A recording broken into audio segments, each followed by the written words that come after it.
Open the live.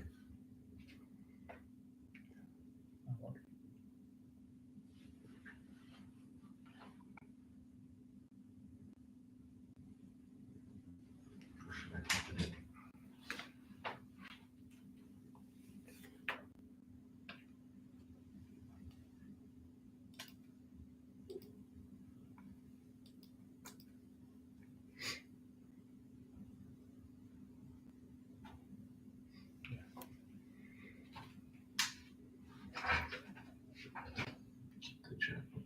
That way we can see if anybody says anything.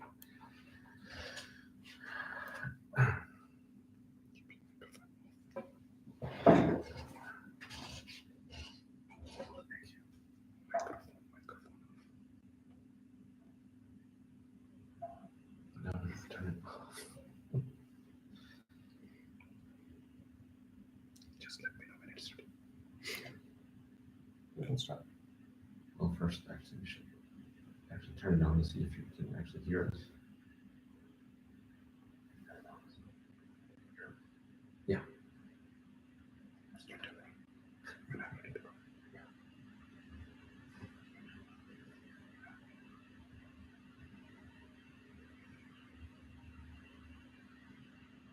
Good morning, good afternoon, good evening, everyone. Thank you all for joining this webinar today. We are super excited to see our audience, and we have an interesting subject that we will be discussing with you folks today. Before I get into the details of our project, I wanted to take a few moments to go through some housekeeping items. As you all know, we are on YouTube Live, so you will only be seeing me speak through the webinar, but our chat box is open. Please feel free to add your comments, suggestions, and as well as your questions. We will have at the end of this webinar a question and answer session. And there is also a special gift that we are promoting today as part of this initiative, which is one of the exciting projects that I'll be talking about. Let me introduce myself also briefly. My name is Ajit Anand. I'm the Chief Scientific Officer and VP R&D for MyFlora DNA Group. The exciting project that I'm going to be sharing with you is CRISPR gene editing technology for developing allergen-free peanuts. This is for a social cause. We're bringing science to address a serious concern, which is the allergenicity in peanuts. We think by addressing this issue, we would be able to revolutionize the food safety and expand the customer's choice. I will have a team of people who will be sharing some of their insights, and as well as I'll be joined by them during the webinar. So let me next take a moment to introduce our speakers. Today we have 4 speakers, and all these folks are very dedicated to the project. Angel Fernandez is our CEO, and who is the brain behind the MyFlora DNA Group. He is highly motivated and inspired to do what he thinks is really a social cause. Unfortunately, today he's not able to join us because he came down with COVID after his travel. I have a brief video from him today, which I'll share with you.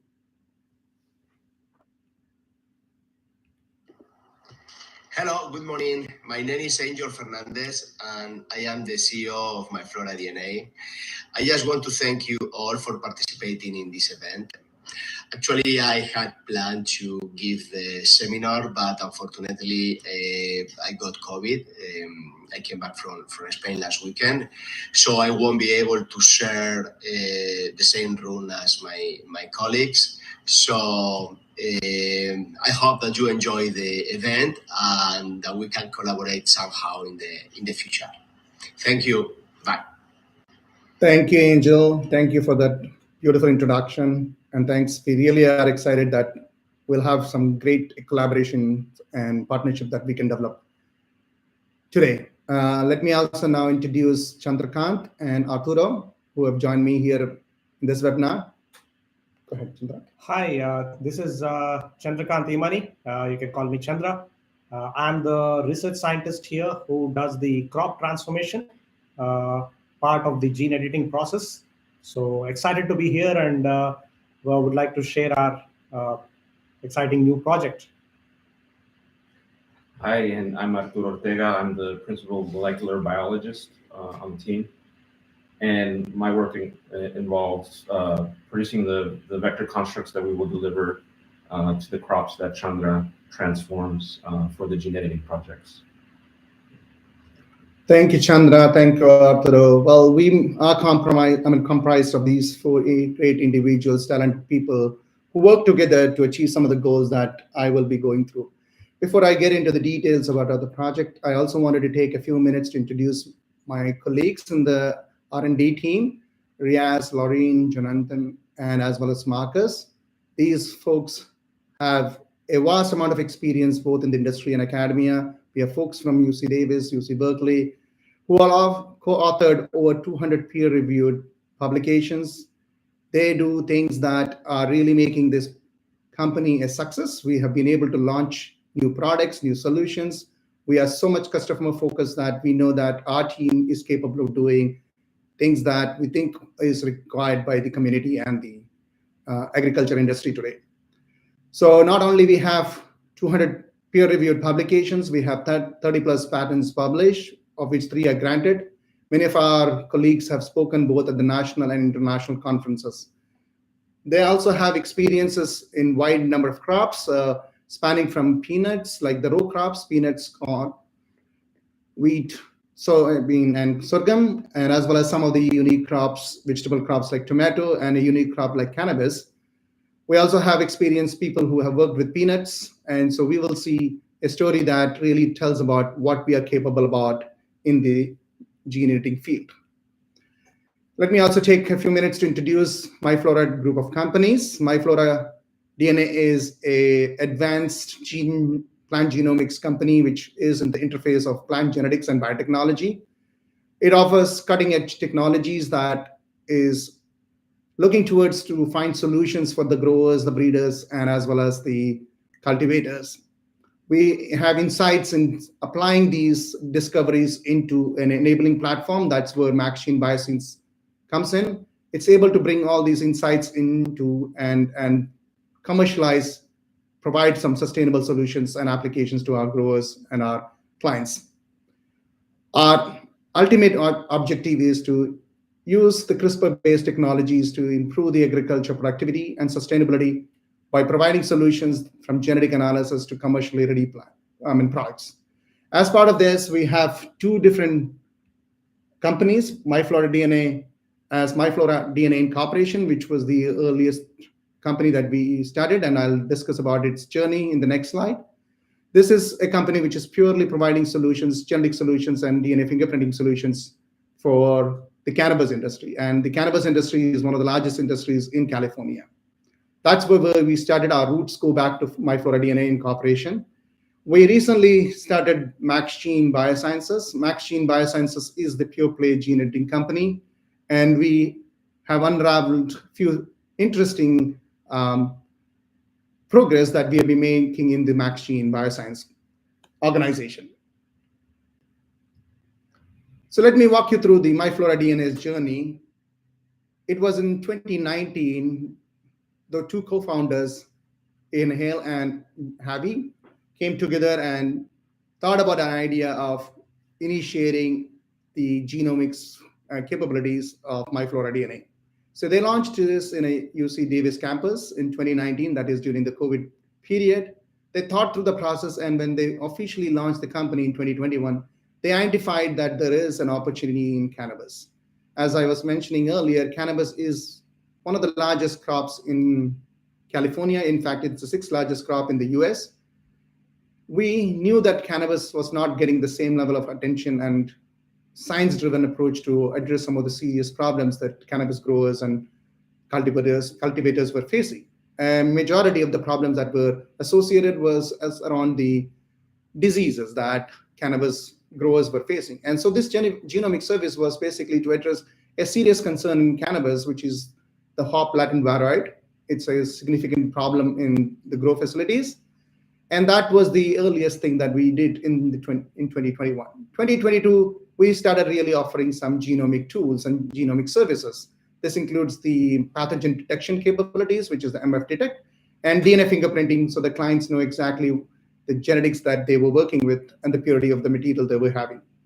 In 2023, we expanded ourselves. We really got into the point where we were really getting clients, repeat clients working with us. It is during this period we extended our capabilities and became one of the market leaders in the MF Detect. This is the diagnostics that we were offering. We had around 300K samples that ran through our diagnostics. We offered almost 200 samples for fingerprinting, for the typo there. And then we also launched the MaxGene Biosciences. This is when we got ourselves operationalized. And MaxGene Biosciences started in August 2023. 2024 has been a really critical year for us. We really advanced the CRISPR technology for crops. In Q1, we achieved the gene editing in Cannabaceae, multiple number of species of M. cannabis and hop. We also use this platform to file our first patent, which is a provisional patent that we filed in May 2024. And Q2, we really started thinking about expanding our capacities into other unique crops, and peanut became one of the interesting crops for us from both the point of its nutritional value. It's one of the largest crop production in the US, but there also was the unique problems that is associated with allergies in peanut. And so our team has already initiated the peanut transformation system. We have already got our first transgenics in 2024. We're hoping through this meeting today, this webinar, we will get a lot of attraction and we will be able to achieve the goals of getting to the point of being able to produce allergen-free peanuts in the near future. As I was telling you about the bioscience, MaxGene Biosciences, this was a company that we officially launched in August 2023. And this is a pure play gene editing company, a leading crop gene editing company today in US. The team, as I introduced earlier, has a very talented group of people who have expertise in the computational biology side, molecular biology, transformation. We have also people who come from industry who have taken R&D from inception to commercialization. So this is a very unique group of people who know about how to develop products, how to develop product concept, and take it to commercialization. Previously, as I mentioned, we have also established a rapid gene editing technology for Cannabaceae. This was established very rapidly. Since we moved in 2023, we developed the infrastructure. Within less than 6 to 7 months, we were able to show that we could get CRISPR-edited plants in cannabis and other plants. And sooner or later, we also filed an IP in May 2024. And in June 2024, our transitioning happened where we started thinking about other crops that can come into the pipeline. And we identified peanut as a potential crop that needs attention. And there has been limited amount of biotech improvements in peanut. And so as I speak today, we have a rapid transformation system for peanuts. And what you see on the right-hand side of the slide is our capability of being able to produce CRISPR-edited plants in cannabis species. And this is a provisional patent that we have filed, which basically talks about our capability and capacity in this area. I know most of the audience today know about CRISPR, and I'm not going to go into details of CRISPR, but CRISPR is a cutting-edge molecular tool. CRISPR was identified as an immunity process that bacteria and archaea of it's an adaptive immunity that has been acquired by them in order to deal with viruses, right? I mean, so when they get infected with viruses, they are able to take mugshots of the DNA and incorporate into the genome. So in the subsequent infection, they are able to target the viral genome and degrade it. And that way that they have immunity to the recurrent occurrence of infection with phages or viruses. So CRISPR basically has two components. One is the CRISPR component, which is the repetitive DNA, and then the Cas9, which is the nucleus or the endonuclease, which precisely makes either a nick, as you see on the bottom, that is creating a disruption in the genome or the double helix, which basically then is fix the DNA repair mechanism comes into fixing this DNA, and most often this is through non-homologous end joining that the DNA is fixed here. So we basically get edits or dropouts and deletions. The other potential process is where the same Cas9 can create a double-stranded break, and using homologous DNA sequences, we can introduce a insert into this nicked area. So this is an insertion. So when you look at the opportunities that CRISPR offers opportunities in multitude ways. We can do edits, we can do deletions, we can do dropouts. We can also multiplex genes, and you'll see the need for the multiplexing genes when we talk about a trait like, addressing the allergenicity in protein. So multiplexing is the capability where you can target multiple genes at the same time and be efficient making those deletions or edits. The additions and substitutions and insertions are more of where a target DNA or insert DNA is used for introducing a new sequence into the genome of the plant. And this is through homologous DNA repair mechanism. Now, CRISPR-edited crops is really a commercial reality. What you see here in this histogram is the different crops that are currently in the process of getting exemption, and these are all through the USDA. These are all gene-edited crops. We have 17 different crops here. They include vegetables, fruits, row crops, and as well as trees. And what you see in these bars are the traits that most of the folks have been going behind. Some of these traits are confidential, which is while as most of the other traits that people have been working are quite very much focused on yield, which is the number one trait for any grower or farmer. Then we have also the quality traits, we have also the fruit traits, the herbicide, and disease resistance. As we talk, there are already crops which are on your shelves. We know about the waxy corn, which is enriched for amylopectin. We have flax seeds, which have been engineered to have higher oil composition, especially the omega-3 fatty acids. We have also products like the mustard green, where the pungency has been reduced. We also have many other crops like banana, avocado, and spinach, which are non-browning, which have been addressed to not have the browning effect once they're cut. So they've been manipulated to knock out some genes that doesn't result in the browning. Then we also have products like tomato, which has been enriched with GABA and tomato. So, and as well as the non-browning mushrooms, which were the first product that came out in the market. So CRISPR is really starting to impact not only crops, but it's also impacting many other disciplines of science, health, as well as nutrition, as well as adapting to the climate changes. Some of the products that were released in 2024 and 23 that are CRISPR associate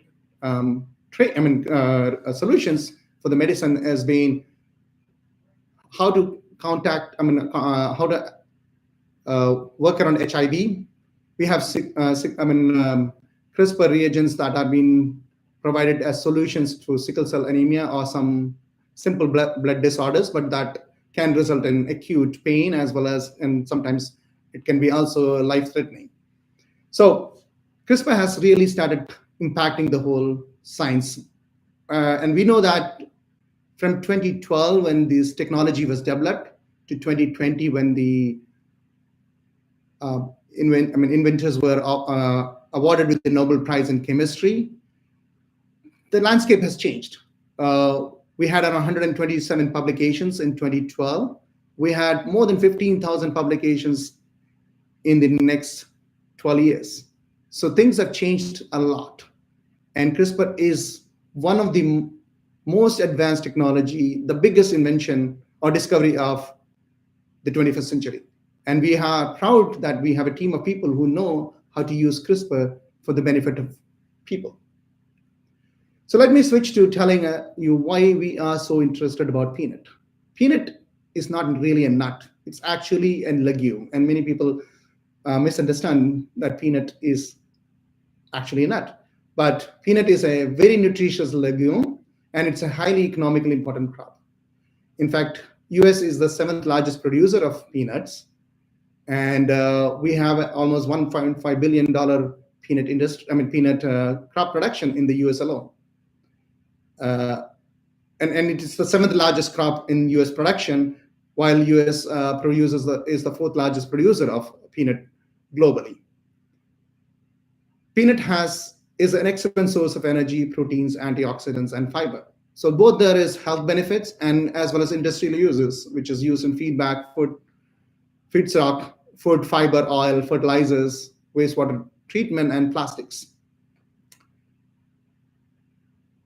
100 gram of peanut almost has 25 grams of protein and around 50% of fat. The rest are the carbohydrates, fiber, and so forth. So it's highly nutritious crop. And the fun fact is, two ex-presidents, Thomas Jefferson and Jimmy Carter, were actually peanut growers or peanut farmers. But as peanut is so exciting, there is also challenges with peanut, and that's where we want to go next.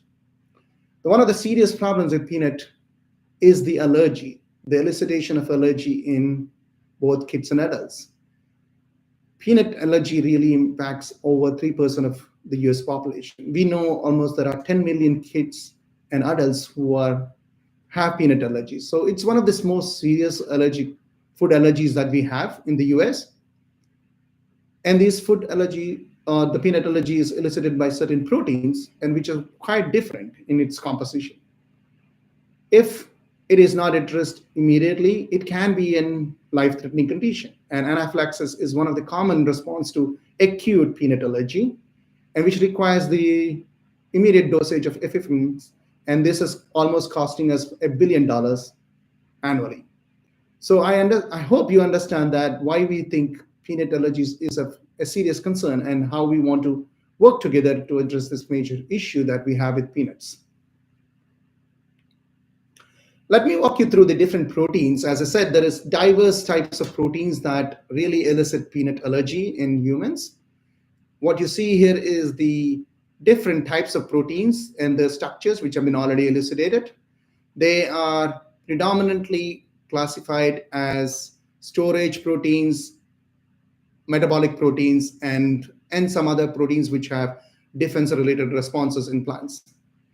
Now, here I show you 6 different proteins that include ARH1, ARH2, ARH3, ARH5, ARH6, and ARH8. And as you see, they fall in different categories: cupin-type proteins, 2S-albumin proteins, which are the storage proteins. Then you have proteins like the PR10, which is a pathogen-related protein. Interestingly, ARH1, ARH2, and ARH3, and ARH6, either of these proteins sensitize almost 97% of the people who have peanut allergies. And so addressing or focusing some of these key proteins and trying to either build tolerance to it or desensitize people to these proteins is a way to overcome the peanut allergy reaction in adults and kids. I also want you to give you a quick overview of how these proteins are distributed within a peanut, and they are vastly distributed within the peanut nuts. So it is important that we understand that we are not just identifying one protein and targeting it. We have different proteins which have different function in the plant as well as in the seed. What our team has done in the last few months is focus ourselves to see how we can revolutionize peanut and address the issue of allergenicity through CRISPR. My team has spent a significant amount of time in order to develop a pipeline through which we can address peanut allergy. And this involves starting with identifying the targets in peanut. We have the experts in our team who have worked alongside with some of the distinguished professors and who have the strength of knowledge in computational biology and machine learning to clearly identify target genes and the targeted guide RNAs, which that is put into a vector. And this vector can be used either for transfection or transformation through an agrobacterium-based approach. Our approach is more focused on an agrobacterium-based approach, but there is also other DNA-free targeting methods that can be used. So once these target genes are identified and the vectors are constructed, we go through a QC process and best practices to develop these vectors. They are transformed in selected explants, and I think our expert team knows what explant to work and what sort of a selection system that we use. And this whole process of infection takes around 3 days. Then we have a transient testing pipeline where we can use a reporter gene to see how much of infectivity we're getting. And we also use this step as a step where we can look at the guide RNA efficiencies in terms of the cutting efficiencies. And once we are able to establish with which constructs are giving a high efficiency of cutting, we go to the subsequent step of regenerating these plants. And this whole process of regenerating these plants takes between 6 to 12 weeks. Once these plants are regenerated, we do our own QC just to do some molecular diagnostics to just make sure these plants are really transgenic, plants have the expected edits. And once these edits are identified, these plants which are identified for having edits, and they are stably transformed, we then go into genotyping these events by using amplicon analysis or NGS. So what I wanted to share with you with this slide is the team has already developed the capacity to transform. We are now looking to developing the unique guides and as well as the multiplexing capabilities to target some of those key critical proteins that I mentioned during my talk. Let me also take a few minutes to introduce you to our campaign. And I want to walk you through our campaign, which is to really make the people understand the urgency to address these key issues and key problems that are associated with peanut allergies. So bear with me, I'm going to run this video, which is very short, but I really want you all to pay attention to this video. In a world where something as small as a peanut can be life-threatening, the need for solutions has never been more pressing. Imagine a child unable to enjoy a simple peanut butter sandwich or join friends for a birthday party because of a peanut allergy. But what if we could change that? What if science could offer a breakthrough? CRISPR and gene editing technologies has the potential to revolutionize the way we approach peanut allergies. By precisely editing the genes coding for the allergic proteins, thereby reducing or eliminating peanut allergies, we can make them safe for consumption to everyone. Peanut allergy occurs when our body's immune system reacts to certain proteins found in peanuts. The main culprits are proteins known as ARAH1, ARAH2, and ARAH3.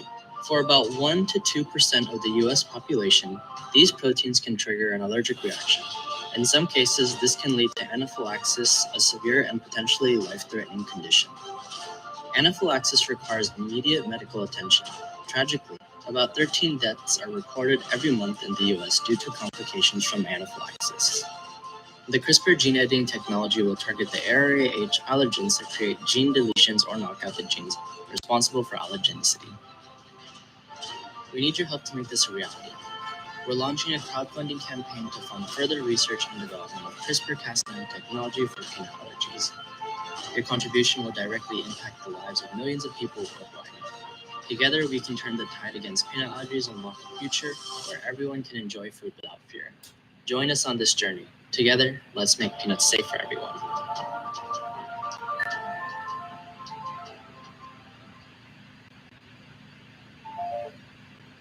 I'll open up the platform for the Q&A session. Before we get into the Q&A session, I want also to make a brief announcement. My colleague Chandra is going to make that announcement to all of you. Great. I hope you enjoyed our exciting story. We are very excited with this project. And also, as far as fun facts go, we also have Arturo here, who's actually a direct student of Jennifer Doudna, who was actually the CRISPR inventor. Now, we have a very special gift for the first 100 attendees of this seminar. We are facilitating a way for you to get equity of MyFlora DNA for free. So let me explain the process. You have the QR code there, which you can scan right now, and you could invest. Our minimum investment for the Start Engine crowdfunding is $250. So if you put in those $250, you will be reimbursed by the process of Zelle, if I'm not mistaken, by MyFlora. So you'll be getting back that $250 back to you. So for free, you can get equity for MyFlora DNA. But that doesn't mean that you should limit yourself to those $250. You could be investing any amount, but we will be reimbursing $250 back to you. So please take a moment to get to this special gift, because after all, this is a humanitarian project at the end of the day. Science, excitement, research is one part, but this is a major problem in the United States. So we need all the excitement, all the help, and as well as your sharing our quest towards achieving this goal. Thank you all for attending, and we look forward to answering your questions.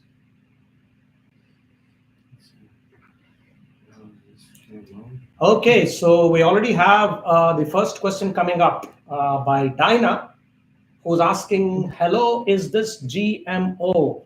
It's a great question. You want to take that, Ajit? Thank you for bringing that question up. I want to clearly make people understand GMO and GE are different. GMO is where you introduce a foreign DNA into the plant, like when you have herbicide resistance or insecticide resistance. Whereas GE is gene editing, where we do not introduce any foreign DNA, but we are creating unique nicks and deletions using a precision tool, which is the CRISPR-Cas9, which is basically introducing breaks into the genomic DNA. And these genomic DNA breaks are then healed through non-homologous end joining, which is a DNA repair mechanism. So simple to say, these are not GMOs. They are gene products and often referred to as new genomic technologies.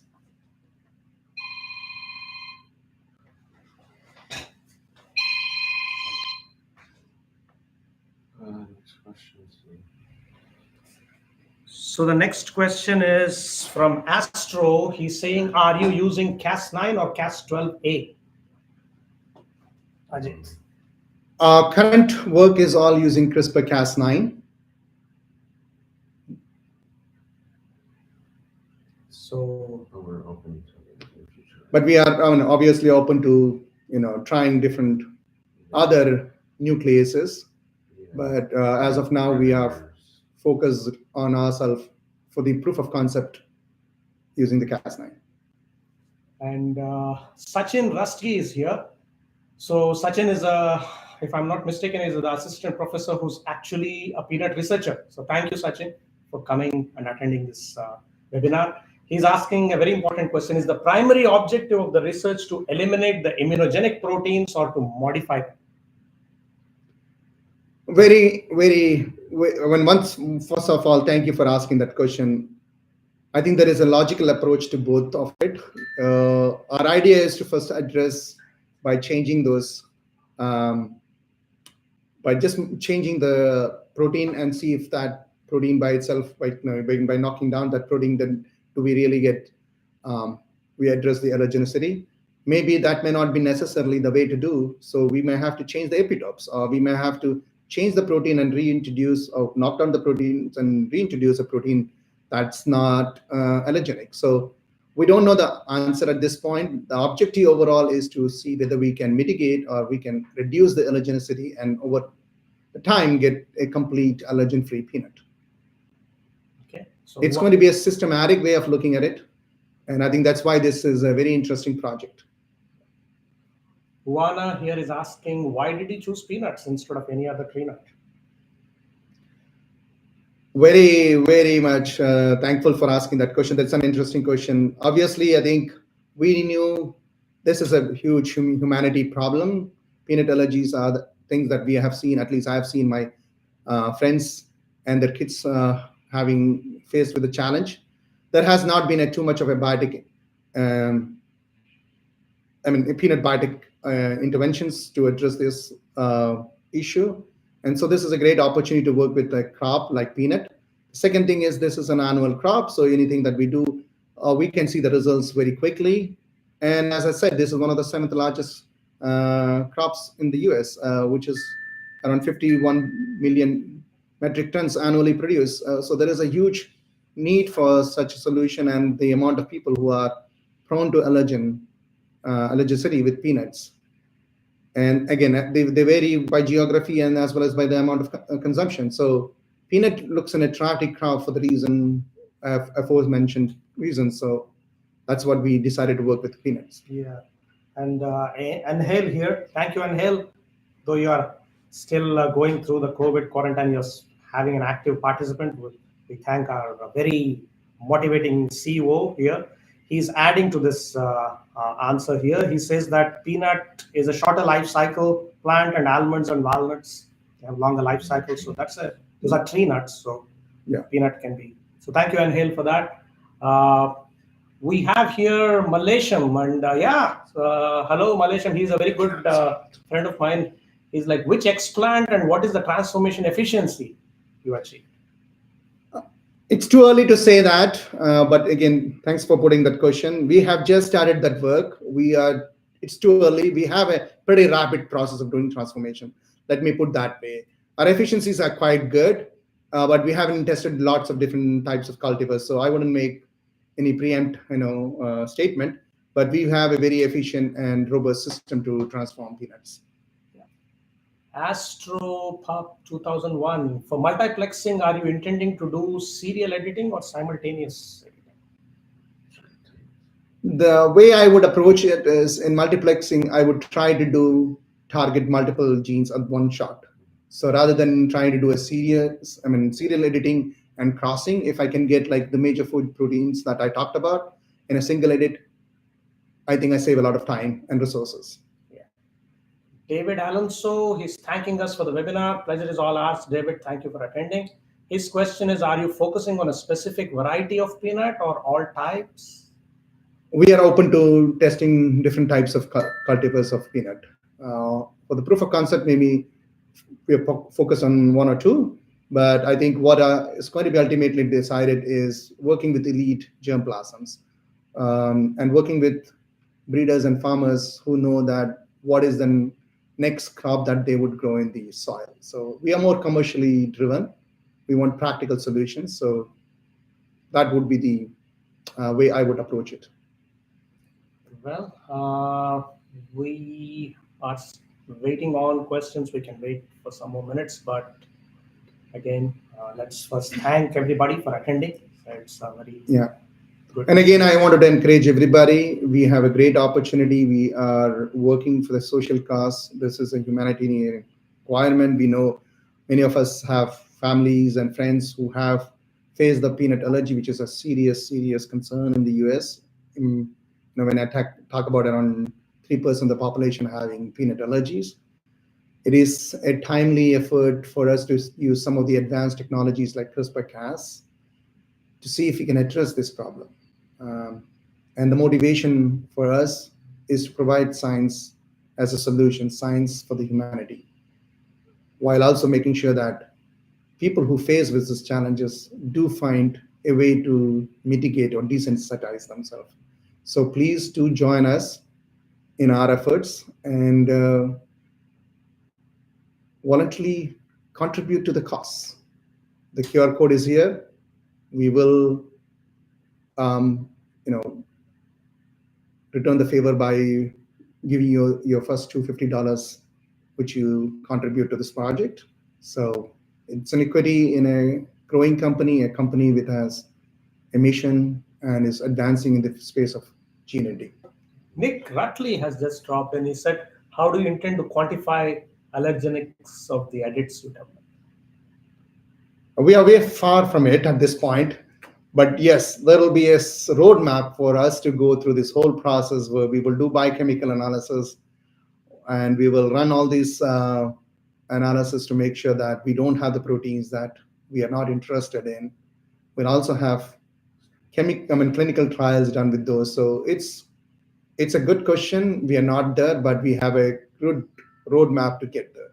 And we know exactly what we would be doing in terms of making sure these proteins that we talked about either are disrupted or not expressed in the plant. Yeah. So I think we'll be having a recording of this available. It's there, so we will encourage you to still get in. Do we have time for a couple of, you just dropped in. Interest seems to be pretty good. Robert Sisson here is asking, describe the testing protocol between development of peanuts without allergens and approval for marketing.